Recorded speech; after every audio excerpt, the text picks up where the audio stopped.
عزیزان گرامی، ایک روایت پیش کرنا چاہتا ہوں، بہت زیادہ کھل کے کسی کا بھی نام نہیں لوں گا، یہ روایت کو غور سے سنیے گا، شاید بہت سے مسائل ہمارے نوجوانوں کے لیے، بچوں کے لیے حل ہو جائیں۔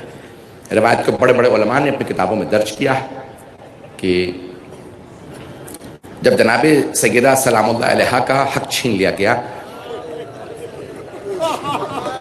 تو ایک مرتبہ چند افراد ایک گھر میں بیٹھے تھے، مسجد نبوی کے قریب میں کسی کا گھر تھا، وہاں سب جمع تھے، اور جناب امیر جناب سیدہ مسجد نبوی سے متصل گھر ہے وہاں ہے، تو کسی کے گھر کے اندر چند افراد جمع تھے، 4 افراد وہاں بیٹھے ہوئے تھے، آپس میں باتیں کر رہے تھے، ان کے نام میں نہیں لینا چاہتا۔ تو اب وہ افراد بیٹھے ہیں اور انہوں نے کہا سارے دروازے بند کر دو اور ہم آئندہ کے منصوبے بنا لیں، آپس میں باتیں کر رہے ہیں، کوئی حاکم ہے، کوئی اس کا دوست ہے اور کوئی قریبی احباب ہیں، ان کے دوست ہیں، منصوبے بنا رہے ہیں۔ ان میں سے اچانک ایک مرتبہ وہ محسوس کرتے ہیں کہ حجرے کے سارے دروازے بند ہیں، صحن سب کچھ بند ہے، پھر بھی کوئی اندر آ گیا، اور اندر آنے کے بعد ایک مرتبہ کہتا ہے کہ حکومت تمہاری ہے، میں ایک سوال کرنا چاہتا ہوں، اگر تمہاری حکومت میں کسی مظلومہ کا حق چھین لیا جائے تو تم کیا کرو گے؟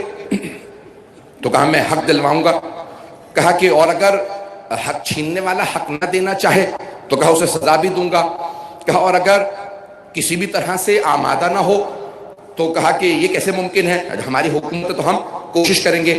ایک مرتبہ بات بڑھنے لگی، انہوں نے دلیلیں دی اور دلیلیں دیکھتے دیکھتے کہنے لگے کہ بھئی جس کا حذف کیا گیا ہے، چھینا گیا ہے، وہ بنت رسالت ہے اور چھیننے والے یہاں موجود ہیں۔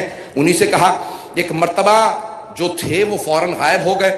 کہا بھی یہ کون تھے، کہاں سے آئے، ان کا چہرہ عجیب و غریب ہے، بہت چہرے پہ نور، سفید ریش، سر پہ امامہ، یہ کون تھے؟ تو ایک مرتبہ دوست نے کہا ہو نہ ہو یہ شیطان ہوگا، تمہیں بہکانے آیا تھا، باتوں کو مت سننا۔ تو ایک مرتبہ انہوں نے ہاتف غیبی کی ندا سنی، کسی نے آواز دے کے کہا کہ اتجعلو خضرا الشیطان، کیا تم خضر کو شیطان کہہ رہے ہو؟ یہ اللہ کے نبی خضر تھے جو تم سے سوال کرنے آئے، اور یہ جو ہاتف غیبی کی صدا ہے یہ جبرائیل تھے۔ کہا کہ میں اللہ کا بھیجا ہوا فرشتہ ہوں، جس نے تمہیں متوجہ کیا وہ خضر تھے، جس کا حق مارا گیا وہ فاطمہ ہے۔ کہا ابھی بھی تمہیں توبہ کے دروازے کھلے ہیں، جا کے حق ادا کرو اور جو جو چھینا ہے واپس کرو۔ توبہ کے دروازے تب تک کھلے ہیں جب تک کہ آل محمد معاف کرنے کے لیے تیار ہوں۔ ایک مرتبہ دروازے بند ہو جائیں تو کچھ بھی نہیں ہو سکتا۔ میں سب جملے میں نے کہا تھا، تو ایک مرتبہ کہا کہ دروازے اگر بند ہو جائیں تو کچھ انسان کو دنیا سے ملنے والا نہیں ہے۔ آپس میں ایک دوسرے کو سب دیکھنے لگے۔ کہا کہ کیا مانے انہیں؟ ایک نے کہا جو کچھ سنا ہے کسی اور سے بیان نہ کرنا، اس سب معاملے کو ختم کر دو، کسی کو بتانا مت تاکہ لوگ ہم سے دور نہ ہو جائیں۔ یہ کس نے بیان فرمایا؟ چھٹے امام نے۔ کہا ایسا نہیں تھا کہ سیدہ کے حق کے جانے کے بعد سب خاموش بیٹھے رہے، اللہ نے متعدد دلیلیں دے کے کبھی خضر کو بھیجا، کبھی اس کو ثابت کیا کہ غلط ہو۔ اگر کوئی نہ مانے تو اس کے دل میں کوئی نہ کوئی بیماری ہے۔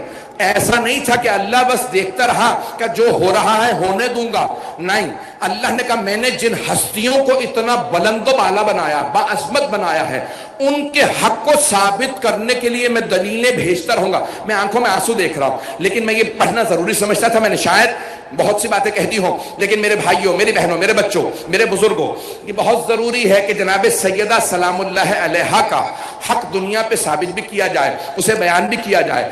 جناب سیدہ سلام اللہ علیہا وہ مظلومہ ہے کہ جنہوں نے خود سے فرمایا ہے اور کہہ دیا ہے کہ یاد رکھو جو بھی میرے حق کا ساتھ دے گا وہی میری شفاعت کا مستحق ہوگا، اور اگر کوئی میرے حق کو چھین لے گا تو یاد رکھو میری شفاعت کے بغیر کوئی بھی بخشش نہ پائے گا۔